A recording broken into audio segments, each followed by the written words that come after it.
ಮನೆಯ ಮಗಳಿವಳು ನಮ್ಮ ಪುಣ್ಯವತಿ.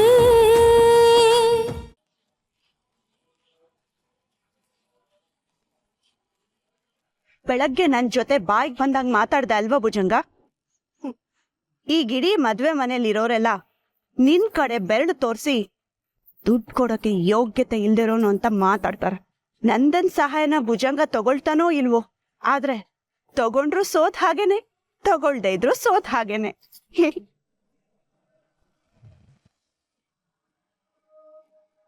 ದುಡ್ಡಿಲ್ಲ ಅಂದ್ಮೇಲೆ ಮಗ್ಳು ಮದ್ವೆ ಯಾಕೆ ಮಾಡ್ಬೇಕಿತ್ತು? ಶ್ರೀಮಂತ ಸಂಬಂಧ ಯಾಕೆ ಬಳಸ್ಬೇಕಿತ್ತು? ತಗೋ 20,000. ಬಡವ್ರ ಹೊಟ್ಟೆ ಮೇಲೆ ಹೊಡೆದಾಳ, ನಿನಗೆ ಒಳ್ಳೇದಾಗಿಲ್ಲ. ಏನ್ ಕರ್ಮ ಇದು? ನಮ್ಮಂತ ಕೋಟ್ಯಾಧೀಶರ ಸಂಬಂಧ ಬೇಕು ಇವ್ರಿಗೆ. ಅಡ್ಗೆಯವ್ರು ಕೊಡೋದಿಕ್ಕೆ ದುಡ್ಡೇ ಇಲ್ಲ ಇವ್ರ ಹತ್ರ.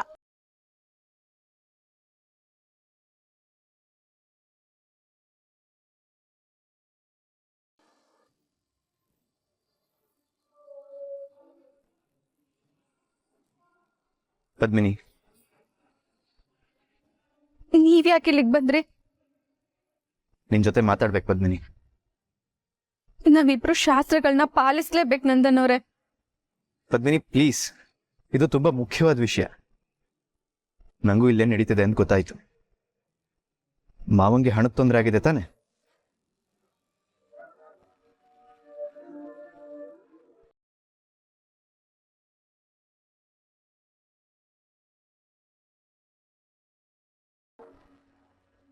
ಹಂಗೇನಿಲ್ಲ. ನನ್ನ ಹತ್ರನೇ ಸುಳ್ಳು ಹೇಳ್ತೀಯ? ನಂಗೊತ್ತು, ನೀನು ನನ್ನ ಕಡೆ ತಿರುಗದೆ ಇರೋದು ಯಾವ ಶಾಸ್ತ್ರ ಪಾಲ್ಸಕ್ಕೂ ಅಲ್ಲ. ನಿಂಗೆ ಅಳು ಬರ್ತದೆ, ಅಳ್ತದೀಯ. ನನ್ನ ಕಡೆ ತಿರುಗ್ಬಿಟ್ರೆ ನನಗೂ ಅದು ಗೊತ್ತಾಗ್ಬಿಡುತ್ತೆ ಅಂತ ತಾನೆ?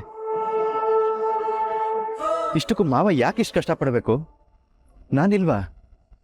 ನನ್ನ ಹತ್ರನೂ ಸ್ವಾಭಿಮಾನ ತೋರಿಸೋವಂಥದ್ದೇನಿದೆ ಪದ್ಮಿನಿ? ನಾನು ದುಡ್ಡು ಕೊಡ್ತೀನಿ.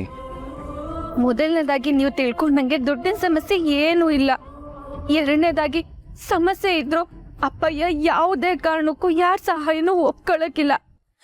ಇದೇನೆ ನೀವೇ ನೋಡಿದ್ರಲ್ಲ, ಅಮ್ಮಾಜಿನಂತವ ಮದ್ವೆ ಖರ್ಚಿಗೆ ಏನು ತಲೆ ಕೆಡ್ಸ್ಕೊಬೇಡ ಅಂತ ಹೇಳಿದ್ಮೇಕು ಅಪ್ಪಯ್ಯ ಏನಾದ್ರೂ ಸಹಾಯ ತಗೊಂಡ್ರ? ಇಲ್ವಲ್ಲ. ನನ್ನ ಅಪ್ಪಯ್ಯನ ಸ್ವಾಭಿಮಾನ ಎಂಥದ್ದು ಅಂತ 20 ವರ್ಷದಿಂದ ನೋಡ್ತಾ ಬಂದೀವ್ನಿ. ನೀವು ಅಂತ ಅಲ್ಲ, ಮನೆಯವರಾದ ನಮ್ಮ ಹತ್ರನು ಅಪ್ಪಯ್ಯ ಸ್ವಾಭಿಮಾನ ತೋರಿಸ್ತಾರೆ.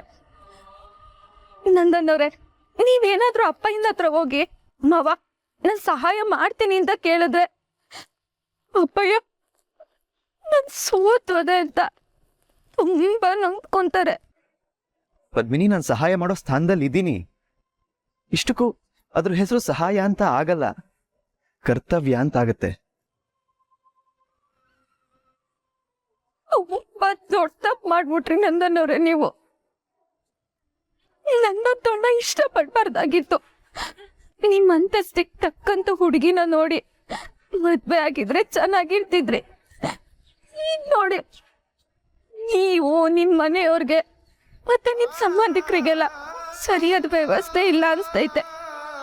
ಅದಕ್ಕೆ ನಿಮ್ಗೆ ನನ್ನ ಅಪ್ಪ ಹಿಂಗೆ ದುಡ್ಡಿನ ಸಮಸ್ಯೆ ಇರ್ಬೋದು ಅನ್ಸ್ತೈತಲ್ವಾ? ಆ ಥರ ಏನೂ ಇಲ್ಲ, ನಮ್ಗಿಲ್ಲೇನೂ ಕಡಿಮೆ ಆಗಿಲ್ಲ. ಇಷ್ಟಕ್ಕೂ ನನಗೆ ಈ ಅದ್ಧೂರಿ ಮದುವೆ, ಈ ಕಲ್ಯಾಣ ಮಂಟಪ ಇದ್ಯಾವುದೂ ಬೇಕು ಅಂತಿರಲಿಲ್ಲ.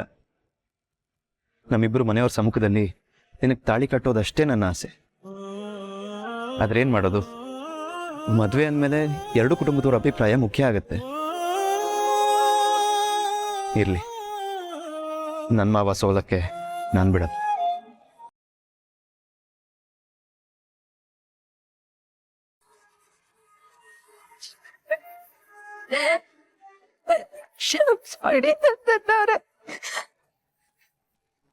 ನಿಮ್ಮ ಹತ್ರ ನನ್ನ ಅಪ್ಪ ಹಿಂಗೆ ಸಹಾಯ ಮಾಡಿ ಅಂತ ಕೇಳಕ್ಕೂ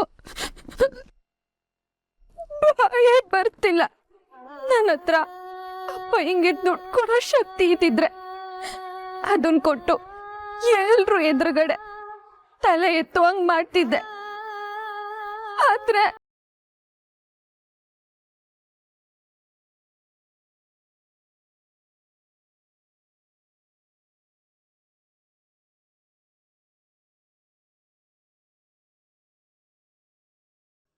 ಭುಜಂಗಣ, ನಿಮ್ಮ ಹತ್ರ ದುಡ್ಡಿಲ್ಲ ಅಂತ ಎಲ್ರಿಗೂ ಗೊತ್ತಾಗ್ಬಿಟ್ಟಿದೆ. ನೀವು ಪೇಮೆಂಟ್ನ ಸೆಟ್ಲ್ ಮಾಡೋವರೆಗೂ ನಾವು ಕೆಲಸ ಮಾಡೋದಿಲ್ಲ ಅಂತ ಕೂತಿದ್ದಾರೆ. ಇದು ಒಂದಕ್ಕೊಂದು ಲಿಂಕು.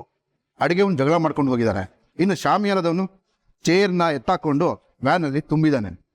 ಜನ್ರೇಟರ್ನು ನಮ್ಮ ಮಾತೇ ಕೇಳ್ತಾ ಇಲ್ಲ ಭುಜಂಗಣ. ಅಯ್ಯೋ ನೀವು ಹಿಂಗೆ ಅಂದ್ಬಿಟ್ರೆ ನನ್ನ ಮಗಳು ಮದುವೆ ನಿಂತೋತದೆ. ಇದು ನನ್ನ ಮಗಳು ಜೀವನದ ಪ್ರಶ್ನೆ. ನೋಡಿ, ನಮ್ಮದು ಜೀವನನೇ ಸ್ವಾಮಿ. ನಮಗೂ ಮನೆ ಮಠ ಸಂಸಾರ ಎಲ್ಲ ಇದೆ. ಜಾಸ್ತಿ ಮಾತಬೇಡ. ನಮ್ಮ ಪೇಮೆಂಟ್ನ ಈಗಲೇ ಕೊಡಿ. ನೋಡಿ, ಸ್ವಲ್ಪ ಕಮ್ಮಿ ಐತೆ ಹಣ, ಹಂಗಂತ ದುಡ್ಡೇ ಇಲ್ಲ ಅಂತ ಅಲ್ಲ. ನಾಳೆ ಅಷ್ಟರಲ್ಲೆಲ್ಲ ವ್ಯವಸ್ಥೆ ಆಗ್ತದೆ. ದಯವಿಟ್ಟು ಅಲ್ಲಿಗಂಟ ಟೈಮ್ ಕೊಡಿ ಪ್ಲೀಸ್. ನೋಡಿ, ಅಮ್ಮಾಜಿಯವರಂತ ದೊಡ್ಡ ಸಂಬಂಧ ಮಾಡಿ ದುಡ್ಡಿಲ್ಲ ಅಂದರೆ ಹೇಗೆ? ಹಣ ಎಲ್ಲ ಮುಗಿದ ಮೇಲೆ ನೀವು ಕೈ ಎತ್ತಲ್ಲ ಅಂತ ಏನು ಗ್ಯಾರಂಟಿ? ಅಯ್ಯೋ, ಹಂಗೆಲ್ಲ ಹೇಳ್ಬೇಡಿ ಅಣ್ಣ. ನಾವಂತ ಜನ ಅಲ್ಲ. ನಮ್ಮ ಮರ್ಯಾದೆ ನಿಮ್ಮ ಕೈನಾಗೈತೆ. ಸ್ವಲ್ಪ ಯೋಚನೆ ಮಾಡಿ. ನಾಳೆವರೆಗೂ ಟೈಮ್ ಕೊಡಪ್ಪ. ನೋಡು, ₹1 ಇಟ್ಕೊಳ್ಳೋಕ್ಕಿಲ್ಲ. ದಯವಿಟ್ಟು ಒಪ್ಕೊಳಪ್ಪ. ನೆಂಟ್ರಿಷ್ಟಲ್ಲ ಬಂದವರ ಕಣಪ್ಪ. ನೀನು ಮಂಟಪಕ್ಕೆ ಎತ್ಕೊಂಡು ಶಾಮ್ಯಾನ ಎತ್ತಾಕೊಂಡು ಹೋಗ್ಬಿಟ್ರೆ ಅವ್ರಿಗೆ ಏನು ಉತ್ತರ ಕೊಡಲಿ ನಾನು? ಹೇಳು. ನೀವು ಪುಕ್ಸಟ್ಟೆ ಕೆಲಸ ಮಾಡೋದ ಕೇಳ್ತಾ ಇಲ್ಲಪ್ಪ, ಸಮಯ ಕೊಡುವಂತ ಕೇಳ್ತಾ ಇದ್ದೀವಿ. ಒಪ್ಕೊಳಪ್ಪ. ಸರಿ ಭುಜಂಗಣ್ಣ, ನಾನು ಎಲ್ಲರ ಹತ್ರ ಮಾತಾಡಿ ಒಪ್ಪಿಸ್ತೀನಿ. ಆದರೆ ನಾಳೆ ಸಂಜೆವರೆಗೂ ನಾನು ಕಾಯೋದಿಲ್ಲ. ಇವತ್ತು ರಾತ್ರಿ 9 ಗಂಟೆವರೆಗೂ ಟೈಮ್ ಕೊಡ್ತೀನಿ. ಅಷ್ಟರಲ್ಲಿ ನಿಮ್ಮ ಬಾಕಿನ ನಾವು ಚಿಕ್ತಾ ಮಾಡಬೇಕು. ಇಲ್ಲಾಂದರೆ ನಾನು ಎಲ್ಲ ಸಾಮಾನು ಎತ್ತಾಕೊಂಡು ಹೋಗ್ತೀನಿ. ಆಮೇಲೆ ಮದುವೆ ನಿಂತೋಯ್ತು ಅಂತ ನನ್ನನ್ನು ಬ್ಲೇಮ್ ಮಾಡಬೇಡಿ. ಅಲ್ಲ, ನಾಳೆ ಗಂಟ ಮತ್ತೆ ನಾಳೆ ಅಂತ ಹೇಳಬೇಡಿ. ಮಾತು ಅಂದ್ರೆ ಮಾತು. 9 ಗಂಟೆವರೆಗೂ ಟೈಮ್ ಕೊಟ್ಟಿದ್ದೀನಿ. ಅಷ್ಟರಲ್ಲಿ ಪೇಮೆಂಟ್ನ ಸೆಟ್ಲ್ ಮಾಡಿ. ನಾನು ಇಷ್ಟೊತ್ತವರೆಗೂ ಟೈಮ್ ಕೊಟ್ಟಿದ್ದೀನಿ ಅಂದರೆ ಅಮ್ಮಾಜಿಯವ್ರ ಮುಖ ನೋಡಿಕೊಂಡು ಟೈಮ್ ಕೊಟ್ಟಿದ್ದೀನಿ ಅಂತ ಅರ್ಥ.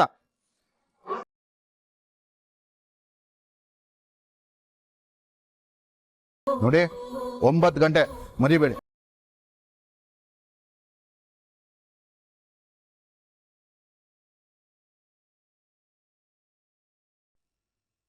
ಅತ್ಯವ, ಈಗ ಅಪ್ಪಯ್ಯ ಹೆಂಗ್ 4 ಲಕ್ಷ ಹೊಂದಿಸ್ತಾರತ್ಯವ? ಗೊತ್ತಿಲ್ಲ ಕಣವ. ಅದ್ಯಾವ್ರೆ ನಮಗ್ ದಾರಿ ತೋರಿಸ್ಬೇಕು. ಅಯ್ಯಯ್ಯೋ, ಅದ್ಯಾವ್ರನ್ನ ನೆನ್ಪಿಸ್ಕೊಂಡ್ರೆ ಈ ರಾಕ್ಷಸ ಯಾಕೆ ಫೋನ್ ಮಾಡ್ತಾವನೆ? ಇವ್ನ್ ಜಾಸ್ತಿ ತಲೆ ತಿಂತಾನತ್ಯವ. ನಾನಂತೂ ಮಾತಾಡಕ್ಕಿಲ್ಲ. ಇವ್ನ್ಗೆ ಇವಾಗ ಸರಿಯಾಗಿ ಹೋಗ್ದು ಉಪ್ಪಿನಕಾಯಿ ಹಾಕ್ತೀನಿ. ಹೇಳಿದ್ರೆ ಅರ್ಥ ಮಾಡ್ಕೊಳಕಿಲ್ಲ ಅಂತಾನೆ. ನೋಡಿ ಇವಾಗ ಅತ್ಯವ ನಿನ್ ಇರೋಕ ಹೋಸಿ. ಅಲೋ, ನಿಂಗೇನ್ ಬುದ್ಧಿ ಇಲ್ವೇನಯ್ಯ? ಯೋಡ್ಕೀತ ಅಂತ ಹೇಳೋದು, ನಮಗ್ ಕಾಟ ಕೊಡ್ಬೇಡ ಅಂತ ಹೇಳ್ಬಿಟ್ಟು ಅರ್ಥ ಆಗಕ್ಕಿಲ್ವಾ ನಿನ್ಗೆ? ನೀನೇನ್ ಹೊಟ್ಟೆಗೆ ಅನ್ನ ತಿಂತೀಯಾ ಇಲ್ಲ ಮಣ್ಣು ತಿಂತೀಯಾ? ನಮ್ ತಂಟೆಗ್ ಬರ್ಬೇಡ ಅಂತ ಹೇಳಿ ನಂಗಂತೂ ಸಾಕಾಗೋಯ್ತು. ಯಾವತ್ತಿಲ್ಲ ಗೊತ್ತಿಲ್ಲ ಫೋನ್ ಮಾಡ್ಬಿಡ್ತೀಯ. ಏನ್ ನೀನಂದ್ರೆ ಎದ್ರುಕೊಂಡು ಗರ್ಗಡ ಅಂತ ನಡ್ಕೊಂಡು ನೀನ್ ಹೇಳ್ದಂಗೆಲ್ಲ ಕೇಳ್ತೀವಿ ಅನ್ಕೊಂಡಿದೀಯಾ? ಅವೆಲ್ಲ ಆಗಾಗಿಲ್ಲ ಕಣಯ್ಯ. ಅದೇನ್ ನಮಸ್ಕಾರ ಊರ್ವಶಿ ಅವ್ರಿಗೆ. ಅದೇನೋ ಫೋನಲ್ಲಿ ಬೈತಾ ಇದ್ರಲ್ಲ, ಹೊಟ್ಟೆಗೆ ಅನ್ನ ತಿಂತೀಯೋ ಮಣ್ಣು ತಿಂತೀಯೋ ಅಂತ. ನಿಜವಾಗ್ಲೂ ಇಷ್ಟು ದಿನ ಮಣ್ಣೆ ತಿಂತಾ ಇದ್ದೆ. ಆದರೆ ಇವತ್ತು ಪದ್ಮಿನಿ ಮದುವೆಲಿ ಅನ್ನ ತಿನ್ನೋಣ ಅಂತ ಬಂದಿ. ಅಂದಾಗೆ ಭುಜಂಗೋರ್ ಇಲ್ಲಿ ಕಾಣಿಸ್ತಾ ಇಲ್ವಲ್ಲ? ನೀನ್ ಯಾಕೆ ಇಲ್ಲಿಗೆ ಬರಕ್ ಹೋದೆ? ಇವತ್ತು ಪದ್ಮಿನಿ ಮದುವೆ ಅಲ್ವಾ, ಮದುವೆಗೆ ಬಂದು ವಿಶ್ ಮಾಡೋಣ ಅಂತ ಇಲ್ಲಿದ್ದೀನಿ. ನನ್ ಕ್ವಾಪ್ದಾಗ ಏನೇನೋ ಬೈದ್ಬಿಟ್ಟೆ. ನೀನ್ ಇಲ್ಲಿಂದ ಹೊಂಟ್ಬಿಡು. ಯಾರಾದ್ರೂ ನೋಡಿದ್ರೆ ಕಷ್ಟ. ಮದುವೆಗೆ ಬಂದವನ್ನ ಹೋಗು ಅಂತ ಹೇಳ್ತಿದ್ದೀರಲ್ಲ, ಎಷ್ಟು ಸರಿ ನೀವೇ ಹೇಳಿ. ಮದುವೆಗೆ ಬಂದಿದ್ದೀನಿ, ಪದ್ಮಿನಿನ ನೋಡಿದೆ, ಭುಜಂಗೋರ್ನ ಮಾತಾಡಿಸ್ದೆ, ಮದುಮಗುನ ಮಾತಾಡಿಸಿ ಅವನಿಗೆ ವಿಶ್ ಮಾಡಿ ಗಿಫ್ಟ್ ಕೊಡದೆ ಅದು ಹೇಗೆ ಹೋಗೋದಕ್ಕೆ ಸಾಧ್ಯ? ಹೋಗಲ್ಲ. ಯಾಕೆ ಹಿಂಗ್ ಮಾಡ್ತಾ ಇದೀಯಾ? ಪತ್ನಿನ ಜೀವನ ಹಾಳು ಮಾಡ್ಬೇಕು ಅನ್ಕೊಂಡಿದೀಯಾ? ಸೂಕೆ ಹೊಂಟ್ಬಿಡು. ಈಗ ಪದ್ಮಿನಿನ ನೀವೇ ಕರಿತೀರಾ ಅಥವಾ ನಾನೇ ಒಳಗೆ ಹೋಗ್ಲಾ? ಬೇಡ, ನಾನೇ ಕರ್ಕೊಂಡ್ಬರ್ತೀನಿ.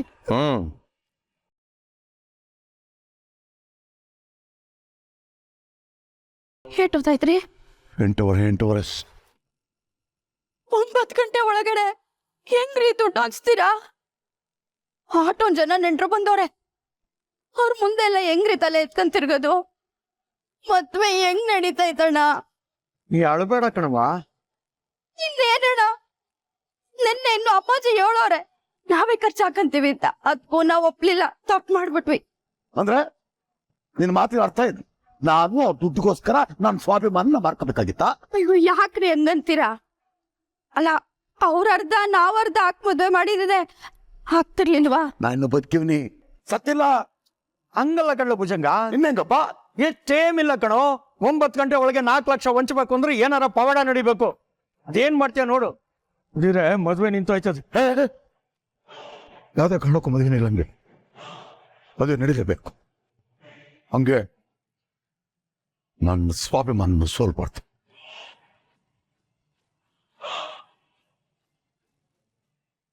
ವಾವ್ ವಾವ್ ವಾವ್ ಪದ್ಮಿನಿ, ಮದುವೆ ಹೆಣ್ಣಿನ ಕಳೆ ತುಂಬಿ ತುಳುಕ್ತಾ ಇದೆ. ಕಳೆ ತುಂಬಿರೋ ಹುಡುಗಿ ಸ್ಟೇಜ್ ಮೇಲೆ ಡ್ಯಾನ್ಸ್ ಮಾಡಿದ್ರೆ ತುಂಬಾ ಚೆನ್ನಾಗಿರುತ್ತಲ್ವಾ? ಏನ್ ಮಾತಾಡ್ತಿದ್ದೀರಾ ನೀವು? ಮತ್ತೆ ಡ್ಯಾನ್ಸ್ಗೆ ಒಪ್ಕೋ ಅಂತ ಏನಾದ್ರೂ ಹೇಳಕ್ ಬಂದಿದ್ರೆ ಸುಮ್ಕೆ ನಿಮ್ ಟೈಮ್ ವೇಸ್ಟ್ ಮಾಡ್ಕೊಳಕ್ ಹೋಗ್ಬೇಡಿ, ಹೊರಟೋಗಿ. ಪದ್ಮಿನಿ, ನಿನಗೆ ಯಾಕೆ ಇಷ್ಟೊಂದು ಹಠ?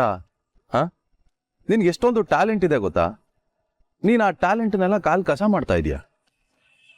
ಆದ್ರೆ ನಾನು ಆ ಟ್ಯಾಲೆಂಟ್ಗೆ ತುಂಬಾ ಗೌರವ ಕೊಡ್ತೀನಿ, ಬೆಲೆ ಕಟ್ತಾ ಇದ್ದೀನಿ, ಅವಕಾಶ ಕೊಡ್ತಾ ಇದ್ದೀನಿ.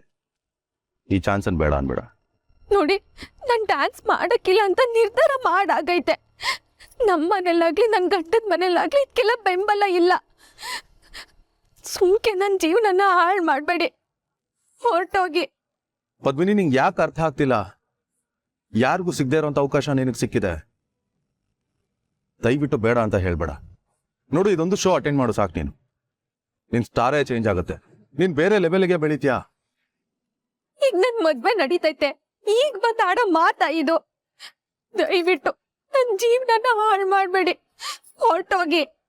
ನಾನು ನಿನ್ ಜೀವನ ಹಾಳು ಮಾಡ್ತಾ ಇದ್ದೀನಿ ಅಲ್ವಾ? ನಾನು ನಿನ್ ಜೀವನನ ಉದ್ಧಾರ ಮಾಡೋದಕ್ಕೆ ಅಂತ ಬಂದಿದ್ದೀನಿ.